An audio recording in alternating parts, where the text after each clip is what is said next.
조선 보도록 하겠습니다. 50페이지에서는 조선의 건국 과정을 살펴보겠습니다.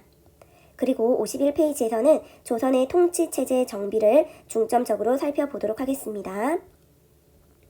조선이라는 나라는 신진 사대부와 신흥 무인 세력이 손을 잡고 건국한 나라라고 볼 수가 있습니다. 신진 사대부 같은 경우에는 고려 말에 권문세족과 불교의 폐단을 비판을 했고요. 그리고 신흥 무인 세력 같은 경우에는 무인 세력이죠. 고려 말의 상황을 봐야 되는데 고려 말에 위에서는 한족 반란군인 홍건적이 그리고 아래에서는 외구의 침입이 굉장히 잦아요. 이런 상황에서 무인 세력이 등장하게 되는 것입니다. 14세기에 그러니까 14세기 동아시아의 정세를 한번 살펴보면 몽골이 세운 원나라는 쇠퇴하게 되고 한족의 명나라가 건국이 되지요. 바로 이 홍건적은 한족 반란군이라고 볼 수 있는데요. 원나라가 멸망하기 전에 한족 반란군이 홍건적이 막 중국 각지에서 일어났고 이 홍건적이 원나라에게 쫓기게 되면서 고려로 일부가 들어오게 된 것이지요. 결론적으로 주원장이라고 하는 인물이 한족 국가인 명나라를 새롭게 건국하게 되었고 몽골이 세운 원나라는 이제 북쪽으로 쫓겨가 있는 상황입니다. 조선의 건국을 보겠습니다. 조선의 건국은 과정을 반드시 아셔야 됩니다. 첫 번째, 위화도 해군, 두 번째, 과전법 실시, 세 번째, 조선 건국, 네 번째, 한양으로 천도. 위화도 해군을 먼저 보도록 하겠습니다. 앞서 이제 건국된 명나라가 고려에게 무엇을 요구하게 되냐면 이쪽에 천령위라고 지금 되어 있는데 이쪽 부근의 영토를 고려에게 요구를 해요. 야, 여기는 원래 너네 땅 아니지 않았느냐. 여기 우리 명나라한테 넘겨달라. 고려 입장에서는 지금 어이가 없는 상황이거든요. 왜냐면 이쪽 지역을 우리가 공민왕 때 쌍성총관부를 우리가 수복하게 되면서 쌍성총관부를 공격하게 되면서 이쪽 지역이 다 고려 영토로 들어온 상황이거든요. 그런데 명나라가 여기 영토를 요구하는 거지. 그러니까는 고려 내부에서는 어떻게 할까 하다가 차라리 여기 요동 지역을 칩시다 라고 하는 주장이 등장하게 됩니다. 그래서 당시 고려의 왕이었던 우왕은 이성계에게 명령을 내려서 요동 정벌을 추진하게 하지요. 그런데 이성계는 요동 정벌에 대해서 반대를 했어요. 이제 반대한 4가지 이유가 있는데 이거는 일단 차치하고 이성계는 이제 요동 정벌은 좀 아닌 것 같아. 그런데 일단 국왕의 명령이기도 하니까는 일단 요동 정벌을 떠납니다. 근데 가다 보니까 이건 진짜 아닌 것 같은 거야. 그래서 여기 보시면 여러분 여기 무슨 강이죠? 그래요. 압록강이죠. 압록강에 조그마한 섬이 하나 있어요. 위화도라고 하는 섬이 있는데 여기 개경에서 이제 이성계가 군사를 이끌고 갔겠지. 그런데 위화도라는 이 지역에서 이성계가 이건 아닌 것 같아. 요동정벌은 정말 아닌 것 같아 라고 하면서 군사를 돌려서 돌아오게 되는데 당시에 여러분 국왕의 명령을 거부를 하고 중간에서 군사를 돌려온다는 거는 이제는 돌이킬 수 없는 선택을 한 것이라고 봐야 됩니다. 우리는 이 사건을 위화도 해군이라고 합니다. 위화도 해군. 요동 정벌에 반대하던 이성계가 위화도에서 군대를 돌려서 개경으로 돌아온 사건이지요. 위화도 해군입니다. 위화도에서 군사를 돌려서 회군해서 돌아온 이성계는 권력을 장악을 하고 당시 이제 우왕을 쳐내고 그 다음에 당시 실권자였던 최영 장군도 쳐내고 실권을 장악을 한 거지요. 이성계는 신진사대부하고 당시 이제 고려사회를 끊임없이 비판을 했던 이 신진사대부 세력과 손을 잡고 과전법이라고 하는 토지 개혁을 하게 되는 것이지요. 과전법은 여러분 토지개혁입니다. 토지개혁. 당시 고려사회는 권문세족 그 다음에 사원 세력이 불교 세력이 엄청난 토지를 소유하고 있으면서 세금도 내지 않고 하는 여러 이제 토지 문제가 있었잖아요. 이 토지 문제를 해결하기 위해서 과전법이라고 하는 토지 개혁을 실시하게 됩니다. 그리고 나서 고려를 그대로 두고 개혁을 할 것이냐 아니면 고려를 없애고 새로운 왕조를 세울 것이냐를 두고 신진사대부 내부에서 분열이 일어나게 되는 것이지요. 즉 정리를 하자면 신진사대부 안에서 급진파와 온건파가 나뉘게 되는 거예요. 급진파나 온건파나 둘 다 고려를 개혁을 해야겠다는 입장은 똑같아. 그런데 급진개화파 같은 경우에는 고려 안 된다. 고려를 두고서는 개혁을 할 수 없다. 아예 새로운 왕조를 만들어야 된다는 입장이고, 온건파 같은 경우에는 고려라는 왕조는 그대로 둔 채 부분적으로 개혁을 해 나가야 된다는 입장인 거지요. 대표적인 급진파가 이제 정도전이 될 것이고, 대표적인 온건파가 정몽주가 되는 거지요. 자, 여기 체크해보면 개혁 방법의 차이로 급진개화파와 온건개화파가 분열했다. 자, 결국 이성계는 정도전과 같은 급진개화파와 손을 잡고 조선이라고 하는 새로운 나라를 건국하게 된 것입니다. 그리고 난 이후에 한양으로 이제 수도를 옮기게 된 거죠. 고려의 수도 어디였죠? 그렇지, 개경이었죠. 조선의 수도는 한양이 되는 것이죠. 정리를 해보자면 조선 건국 과정을 보면 위화도 회군, 그 다음에 과전법 실시, 그리고 조선 건국, 그리고 한양 천도, 이렇게 볼 수가 있습니다. 조선이라는 나라를 이제 세운 겁니다. 자, 여러분 조선이 세워진 연도는 아시면 좋을 것 같아요. 1392죠. 1392.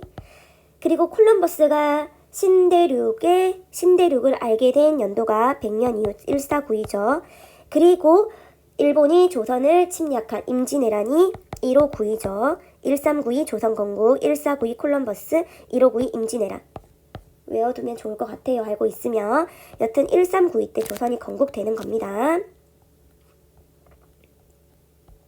자, 51페이지. 국가의 기틀, 조선의 기틀을 만들다 보겠습니다. 자, 여러분, 조선을 실질적으로 건국한 이는 이성계가 맞아요. 태조 이성계잖아. 그런데 조선을 설계한 인물은 정도전입니다. 정도전입니다. 자, 정도전 같은 경우에는 왕이 중심이 되는 나라가 아니고 재상이 중심이 되는 나라를 생각을 했어요. 정도전은 재상 중심의 정치를 주장하게 됩니다. 재상 중심의 정치. 재상이라고 하면 위로는 이제 임금을 받들고 아래로는 백성을, 만민을 이제 살피는 그런 사람들을 이제 말을 하는 건데, 조선시대로 치면 조선시대 이제 3정승이 있잖아. 영의정 있고 우의정 있고 좌의정 있고 들어보셨죠? 자, 이 재상들이 중심이 되는 나라를 만들고자 했어요. 누가? 정도전이. 자, 정도전은 처음에 이제 조선을 건국을 했을 때 어떤 거를 내세우게 되냐면 민본. 백성이 근본이 되는 나라가 되어야 된다는 거지. 그 다음에 덕치. 임금은 나라를 다스릴 때, 조선의 임금은 나라를, 백성을 다스릴 때 덕으로서 다스려야 된다는 거지. 민본이라든지 덕치라는 거는 유교, 성리학에서 등장하는 이념입니다. 자, 정도전은 재상 중심의 정치를 주장을 하면서 조선 경국전이라고 하는 법전도 편찬하게 되지요. 여러분, 조선시대의 최고의 통치 법전이라고 하면 경국대전이 있거든요. 이 경국대전에 영향을 끼치게 되지요. 조선 경국전이. 자, 그런데 이 정도전의 재상 중심의 정치, 민본, 이런 게 마음에 들지가 않아. 누가? 이성계의 아들이었다. 훗날 태종이 되는 이방원이. 이방원은 철저하게 왕권이 강한 나라를 꿈꿨거든요. 그렇기 때문에 재상 중심을 꿈꾸던 정도전하고 이방원은 대립할 수밖에 없었지요. 자, 그러니까 이방원이 훗날 이제 조선의 이제 3대 왕이 되죠. 자, 이방원은 그래서 자신이 왕이 됐을 때는 왕권을 굉장히 강화시키는 왕권 중심의 통치 체제를 마련하고자 합니다. 그때 실시했던 게 바로 육조직계제입니다. 육조직계제. 여러분, 지금부터 육조직계제와 의정부 서사제에 대해서 설명을 한번 해볼게요. 조선은 여러분, 태조가 있고 태조 이성계, 그 다음에 태정, 태세, 문단세, 예성, 연중 이렇게 쭉쭉 가잖아.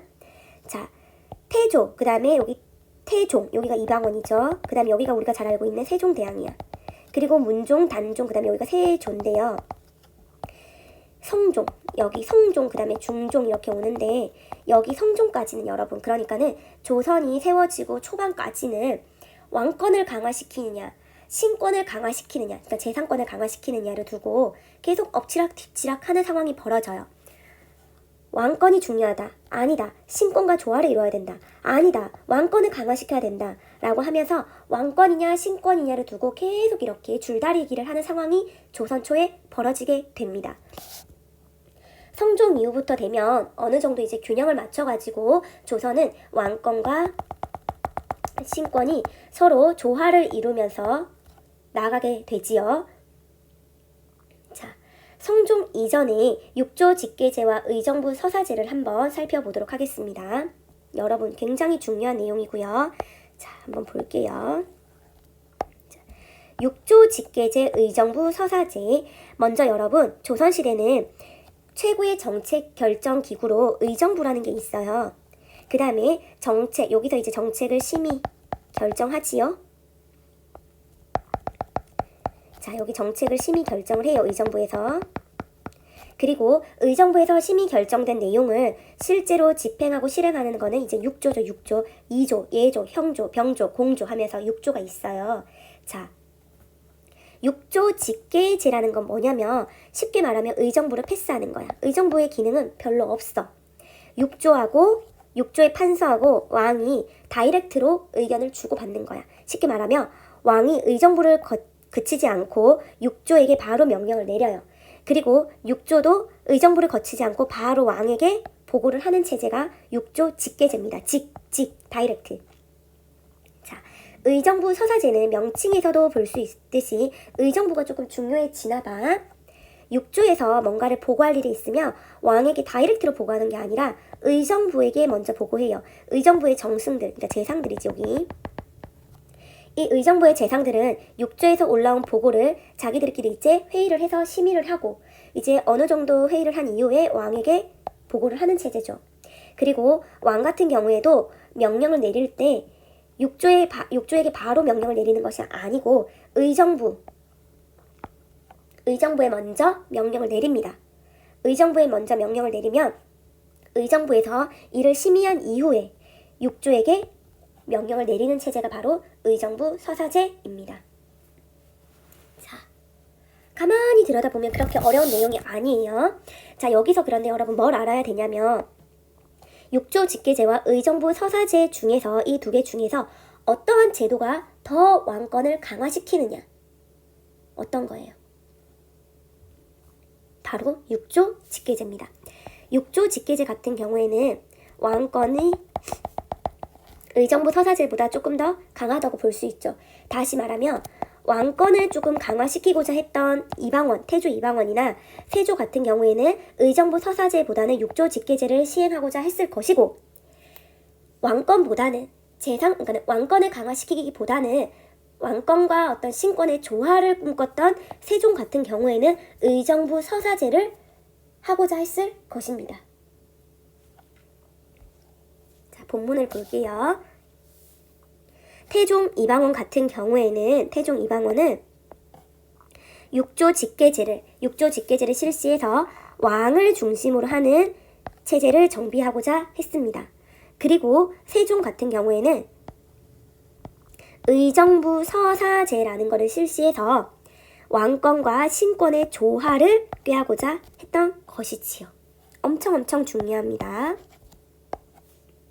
왜냐면 여러분, 왕이 의정부에 이렇게 뭔가 명령을 내리잖아. 근데 의정부에서 딱 봤을 때 이건 뭔가 옳지 않거든. 이건 뭔가 좀 그렇거든. 그러면 6조에게 바로 명령을 내리지 않고 반려해요. 왕에게 다시. 전하, 이건 아닙니다.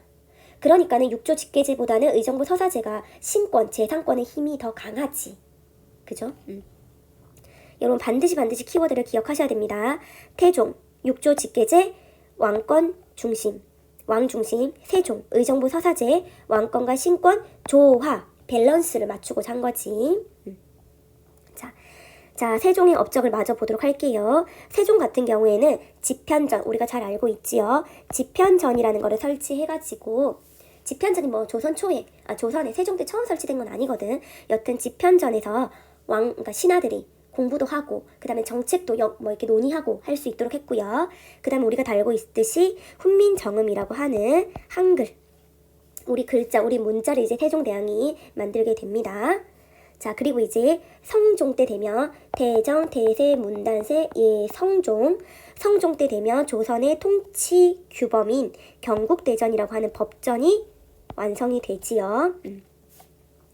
경국대전이라는 통치 법전이, 그러니까는 조선의 가장 기본이 되는 법전이 완성이 되면서 조선의 통치 체제가 비로소 확립되게 되었다. 여러분 여기 하나 더 적어둘게요. 여기 세조를 하나 적어둘게요. 세조 같은 경우에는 여기 세조 같은 경우에는 자기 어린 조카 단종을 폐위시키고 정변을 통해서 왕이 된 인물이거든요. 계유정나. 그렇기 때문에 세조는 자기가 즉위를 하는 과정에서 정당성이 없었기 때문에 왕권을 강화시킬 필요가 있었고, 따라서 기존의 의정부 서사제가 아닌 육조 직계제를 실시를 했지요. 이런 식으로 육조 직계제, 의정부 서사제, 육조 직계제가 엎치락 뒤치락 이렇게 하다가 성종 이후부터는 이제 의정부 서사제가 점차 자리를 잡아가게 된다. 조선의 통치체제 정비 볼게요. 여러분 조금만 힘을 내십시오. 조선의 통치체제는 고려하고 계속 비교해서 보도록 하겠습니다. 자, 먼저 조선 같은 경우에는 왕이 있고 그 아래에 최고의 정책 이제 결정기구로 의정부가 있습니다. 의정부. 그리고 그 아래 의정부 아래 육조가 있어요. 육조. 그리고 3사라고 해가지고 조선시대는 사헌부, 사관원, 홍문관을 3사라고 하는데 이 3사를 둡니다. 3사의 기능은 여러분 권력의 독점과 부정을 방지하는 거예요. 권력의 독점과 부정을 방지하는 역할을 하지요. 사헌부. 자, 사헌부는 관리들이 비리를 저지르고 있지는 않은지 이런 걸 이제 감찰하는 기구예요. 자, 사간원이라고 하는 거는 여러분 간이라는 거는 간쟁한다는 뜻인데 간쟁기관이야. 그러니까는 사간원은 바른말하는 기관이에요. 바른말하는 기관. 전하, 그것은 옳지 못합니다. 전하, 그렇게 하시면 안 됩니다. 전하, 이렇게 하셔야 됩니다. 라고 하면서 옳고 그름을 말을 하는 그런 기관이지요. 사간원.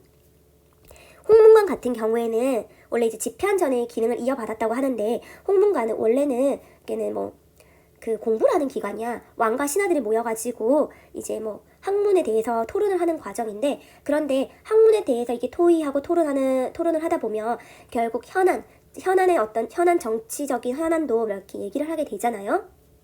그렇게 하면서 이제 임금과 신하들이 모여가지고 정치적인 어떤 현안을 얘기하는 기구로서 이것도 어찌 보면 왕권을 견제하는 그런 역할을 했다는 것이지요. 그래서 여러분 사헌부라든지 사관원이라든지 홍문관은 3사라고 해가지고 권력, 왕권이든 신권이든 그지? 권력의 독점, 부정을 방지하는 기능을 했다는 것입니다. 중요합니다. 자, 그리고 조선시대도 마찬가지로 이제 관리를 뽑는 과거제를 시행하게 되는데 고려시대와 가장 큰 차이점은 뭐냐면 무과를 실시했다는 것이지요. 고려시대는 문과, 그 다음에 잡과, 승과 이렇게 있었어. 물론 고려시대도 무과를 아예 시행을 안 한 건 아니에요. 굉장히 일시적으로 무과를 시행하기도 해요. 그렇지만은 정기적으로 무과 시험을 실시하진 않거든요. 그런데 조선시대는 무과를 정기적으로 실시했다는 거지. 그래서 문관을 선발하는 문과와 무관을 선발하는 무과를 정기적으로 실시했다. 조선은 무슨 사회다? 문무관이 같이 있는 양반 사회다. 알 수 있고요. 그 다음에 고려시대에 비해서 청거, 음서 이런 게 확 줄어들어요. 비율이 확 줄어드는 거죠. 물론 대상도 줄어들어요. 고려시대 음서라고 하면 나의 아들뿐만 아니고 자손, 조카, 외손자, 손자, 손 다 되거든?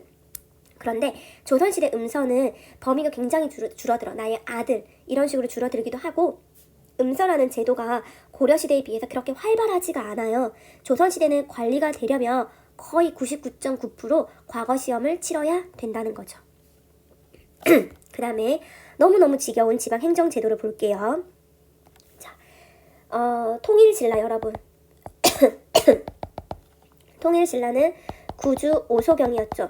전국을 9개 주로 나눴었지. 그 다음에 고려는 전국을 5개의 도로 나누고 국경 지역에는 양계, 동계와 북계를 두었잖아요. 조선 같은 경우에는 전국을 몇 개? 8도로 정비를 한다는 겁니다. 8도. 조선 8도, 조선 8도에 이런 얘기 하잖아, 그치?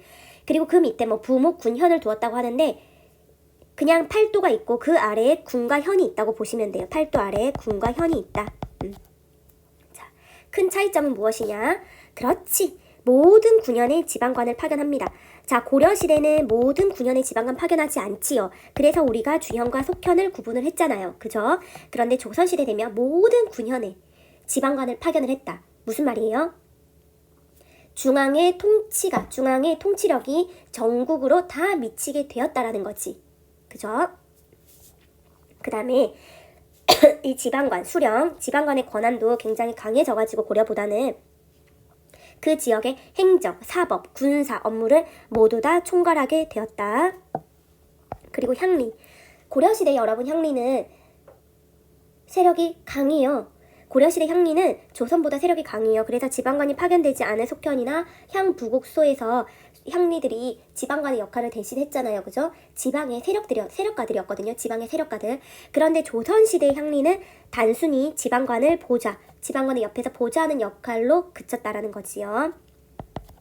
자, 그 다음에 여러분 여기 유향소라든지 여기 사족, 그 다음에 이런 것들은 다음 시간에 보도록 하겠습니다. 마지막으로 밑에 경국대전 사료 보고 마치도록 할게요. 자, 경국대전 나와 있는데요. 자, 자, 경국대전. 원래는 성종 때 경국대전을 만들기 시작한 건 아니에요. 성종 때 앞서 세조 때부터 만들기 시작을 했던 것이고 법전을 여러분 하루아침에 만드는 건 아니잖아. 그죠? 자, 세조 때부터 법전 편찬 작업이 시작되었고 바로 성종 때 이거를 완성해서 반포를 했다라고 할 수가 있습니다. 자, 세조 때 경국대전을 편찬하기 시작해서 성종 때 완성해서 반포했다라고 하시면 되고 조선 최고의 법전이다. 자, 경국대전이 있고 경국대전 조선 최고의 법전이야. 자, 그런데 시간이 지나면서 조선이 500년 왕조잖아. 시간이 지나면서 정치, 경제, 사회, 문화 부분으로 많은 부분이 많이 변했겠지. 그래서 한 200년 정도 흘렀을 때 영조 때 돼서 법전을 다시 보완, 수정 작업하게 되지요. 속대전입니다. 속대전. 자, 조선 후기죠. 조선 후기 때 영조 때 속대전이라고 하는 법전이 있어요. 법전이 또 있어요. 경국대전은 그대로 두고 조금 수정, 보완을 그친 거죠. 오늘은 여기까지 할게요. 고생하셨습니다.